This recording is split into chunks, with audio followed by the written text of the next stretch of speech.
자, 오늘 이제 69편을 읽었습니다. 69편도 시편, 이 본문이 좀 길어서 36절까지 있지요. 그래서 저희가 다 읽지 않고 맨 앞부분하고 뒷부분 이렇게 읽었습니다. 자, 시편 69편은 표제가 역시 다윗의 시입니다. 정말로 다윗이 쓴 시가 많기는 많습니다. 그런데 이 시도 역시 시를 쓸 때의 형편에는 상황은 나와 있지 않습니다. 다만 예배 때 어떻게 사용하는지만 보여주고 있어요. 그죠? 인도자를 따라서 노래를 불렀다는 거예요. 그죠? 인도자를 따라서 노래를 불렀다는 거죠. 소사님에 맞춰서 노래를 불렀대요. 소사님이 뭔지도 잘 몰라요. 그죠? 우리나라 말 성경에는 백합화 곡조라고 그러는데 그 백합화 곡조라는 것도 뭔지를 잘 모릅니다. 상황은 그런데 이 시편 69편의 상황을 보면 분위기를 통해서 좀 느낄 수가 있습니다. 뭘까요? 많이 힘들어요. 그래서 하나님께 부르짖고 있습니다. 하나님 앞에 부르짖는 것으로 이 시편은 시작을 합니다.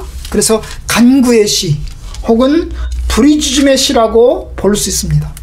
그런데 이 시편의 마지막 부분, 우리가 읽은 말씀 가운데서 가장 마지막 부분을 보면 부르짖음의 시가 아닙니다. 35절하고 36절을 보면 이 시는 하나님이 시온을 구원하시고 유다 성읍들을 건설하시니 무리가 거기서 살며 소유를 삼으리로다. 그의 종들의 후손이 또한 이를 상속하고 그의 이름을 사랑하는 자가 그 중에 살리로다. 그래서 이거는 자기 얘기도 아닙니다. 그죠? 시인의 이야기도 아니고 민족에 대한 이야기를 담고 있는 것 같습니다. 그죠? 시온, 하나님의 백성들에 관한 이야기를 이제 담고 있어요. 그죠? 그래서 이 시는 역시 자기 개인적인 기도를 하면서 동시에 마지막 부분에 가면 민족에 대한, 자기 공동체에 대한 그런 이제 꿈과 소망을 담고 있습니다. 그래서 앞처럼 이 시 역시 잡동사니 시라고 볼 수가 있을 것 같습니다. 그래도 어쨌든 가장 많은 내용은 부르짖음의 시입니다. 하나님께 간절하게 부르짖습니다. 왜 부르짖어요? 힘드니까 부르짖겠죠. 뭐 때문에 힘들까요? 그러면 이 시인은 도대체 무엇 때문에 힘들까요? 아마도 무엇보다도 이 시인은 마음이 많이 힘든 것을 볼 수가 있습니다. 어느 정도 힘들었어요? 물에 빠진 것 같은 거예요. 물에 빠진 거예요. 69편 1절 하나님이여 나를 구원하소서 물들이 내 영혼까지 흘러들어왔나이다. 여러분, 물이 흘러오는데 어디까지 흘러왔어요? 영혼 속에. 영혼이 어디 있어요? 영혼이 어디 있어? 우리 속에 있잖아요. 그죠? 그런데 물이 어디까지 흘러왔다고요? 영혼까지 흘러들어왔대요. 영혼까지 흘러들어왔대. 참 이게 얼마나 깊은 데까지 이 물이 흘러들어왔는지. 이 물이라고 하는 것이 우리가 보는 바닷물이라든지 어떤 수돗물이라든지 그런 물이 아니죠. 그죠? 이것은 보이지 않는 물이에요. 보이지 않는 물. 보이지 않는 물이겠죠. 그죠? 보이지 않는 물이에요. 그 물들이 내 영혼까지 흘러들어왔습니다. 2절 나는 설 곳이 없는 깊은 수렁에 빠지며 깊은 물에 들어가니 큰 물이 내게 넘치나이다. 그래서 아주 물속에 빠져있는 것 같은 이 시인이, 이 시를 쓴 다윗이 물속에 빠져서 지금 허우적대고 있는 것 같은, 그런데 그 시인의 마음이 물속에 깊은 수렁 속에 빠져서 빠져나갈 수 없어서 지금 하나님께 부르짖는 것입니다. 그래서 하나님께 도와달라고 하나님께 부르짖고 있어요. 깊은 물결 속에서 하나님 살려주세요, 하나님 도와주세요, 이렇게 부르짖고 있습니다. 도대체 무엇 때문에 이 시인은 절망하고 깊은 수렁 속에 빠져 있을까요? 아마도 가장 무엇보다 그의 옆에 그를 싫어하고 그를 미워하는 적들이 있는 것입니다. 그 적들이 다윗을 굉장히 싫어하고 공격하니까 다윗이 많이 마음적으로 힘든 거예요. 여러분, 그래요. 사람 때문에 우리는 힘들 때가 많죠. 그죠? 사람 때문에 힘들 때가 많은데, 사람들이 나의 친구들이 만약에 나를 배신하고 나를 왕따시키고 멀리하고 그러면 힘들어요. 만약에 가족들이 나를 싫어하고 나를 버리고 그러면 많이 힘들 거예요. 마찬가지예요. 이 시인이 지금 사람들이 둘러싸여서 사람들 때문에 많이 힘들고 있는 것을 보게 됩니다. 4절, 까닭없이 나를 미워하는 자가 나의 머리털보다 많고, 엄청나게 사람이 많다는 거야. 다윗을 싫어하는 사람들이 많다는 거야. 얼마큼 많대요? 머리털보다 많대요. 여러분, 머리털은 셀 수가 없어요. 그잖아요. 머리털은 셀 수가 없어요. 그런데 머리털보다 더 많대. 다윗을 싫어하는 사람들이 머리털보다 더 많대요. 엄청나게 많다는 거죠. 그죠? 다윗의 마음속에 나를 싫어하는 사람들이 엄청나게 많구나. 그거를 느끼고 있는 것입니다. 그래서 어떻게 합니까? 부당하게 나의 원수가 되어서 나를 끊으려 하는 자가 강하였으니. 여기 끊는다는 말은 뭐예요? 다윗을 죽이려고 하는 것입니다. 엄청나게 많은 사람들이 다윗을 이제 죽이려고 합니다. 그러니까 다윗은 힘든 거예요. 그럼 도망가야 되겠죠. 그죠? 다윗은 도망가야 되고 숨어야 되고 피해야 되는 것입니다. 얼마나 다윗에게 힘들겠어요. 그죠? 그래서 다윗은 하나님 앞에 기도하는 거예요. 하나님, 내가 많이 힘들어요. 사람들 때문에 나의 원수들이 나를 싫어하고 나를 공격하고 나를 엄청나게 괴롭히고 있습니다. 못 살겠습니다. 하나님, 나를 살려주세요. 나를 구원해주세요. 저 원수들로부터, 저 나를 싫어하는 저 적들로부터 나를 지켜주십시오. 라고 하나님께 기도하는 내용이 바로 이 시편 69편의 상황입니다. 여러분, 우리도 이럴 때가 있어요. 가끔, 늘 그런 건 아니죠. 그러나 가끔 그럴 때가 있어요. 예수 믿는 사람들이 예수 안 믿는 사람들에서 핍박을 받고 박해를 받을 때가 있어요. 교회 가지 마! 교회 가지 말란 말이야! 그러면서 욕을 먹을 때가 있어요. 아무런 이유 없이 나를 미워하고 나를 싫어하는 사람들이 생겨날 수도 있어요. 그래서 어떤 때는 학교 가기도 싫어요. 어떤 때는 사람들을 만나는 것도 싫어요. 어떤 사람들은 사람들의 얼굴을 보는 것조차 싫을 때도 있습니다. 바로 그런 상황에 이 시편 기자의 상황은 바로 사람들 때문에 엄청나게 많은 시련을 당하고 있어요. 그 사람들 그러면서 막 놀릴 것입니다. 아무것도 아닌 것 가지고 괴롭히고, 그 다음에 싫은 말하고 욕하고 놀리고, 그 다음에 무시하는 것입니다. 꼭 누구 같아요?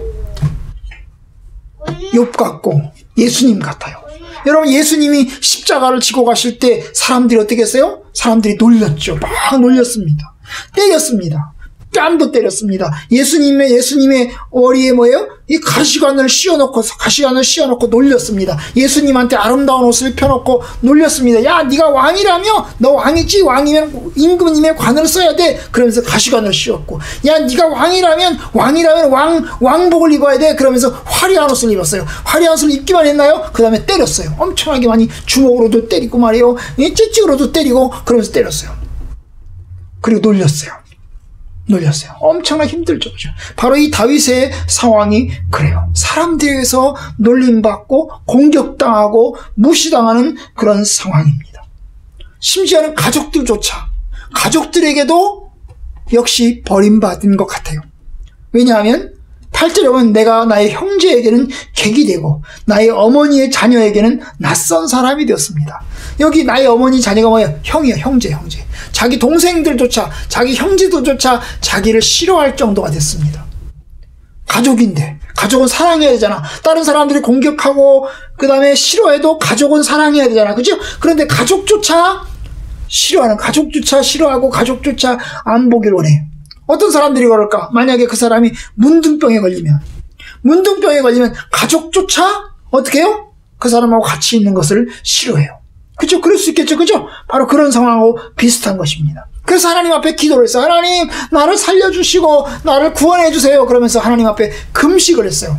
금식하면서 하나님 앞에 간절하게 기도를 했어요. 근데 그걸 보면서 사람들이 또 놀려요. 야, 금식도 하는구나. 야, 기도도 하는구나. 하나님 들어주겠냐? 웃기는 소리 하지만 하나님 기도 안 들어줄게. 그러면서 굉장히 많이 놀리고 있습니다. 그죠? 바로 그런 속에서 하나님 앞에 부르짖으면서 기도를 하고 있는 것입니다. 여러분, 우리가 이렇게 최악의 상황, 이게 최악의 상황이잖아요. 이렇게 최악의 상황에 빠지지 않았으면 좋겠어요. 그죠? 빠지지 않았으면 좋겠어요. 이렇게 최악의 상황에 빠지면 너무너무 힘들거든요. 엄청나게 힘들거든요. 가급적이면 이런 상황은 안 만났으면 좋겠죠. 그죠? 그러나 또 우리가 살다 보면 이런 일을 맞을 때도 있어요. 그죠? 이런 일을 당할 때도 있어요. 그럼 어떻게 해야 될까요? 바로 이 시편 기자의 모습을 보면서 우리도 하나님 앞에 기도하고 우리도 하나님 앞에 나아가야 되겠습니다. 그런데 여러분, 하나님께서는 좋으신 하나님이고 은혜로우신 하나님이셔서 언제까지나 고난을 받게 내버려 두고 언제까지나 버림을 받게 내버려 두잖아요. 하나님은 반드시 도와주시고 은혜를 베풀어 주시는 분이십니다.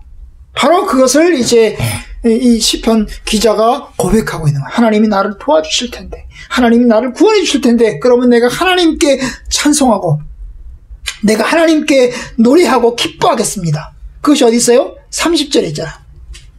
내가 노래로 하나님의 이름을 찬송하며 감사함으로 하나님을 위대하시다 하리니. 언제? 하나님이 나를 구원해 주시고 하나님이 나를 인도해 주실 때 뭐라고? 내가 주님을 찬송하고 내가 주님을 영광스럽게 내가 노래 부를 것입니다. 얼만큼?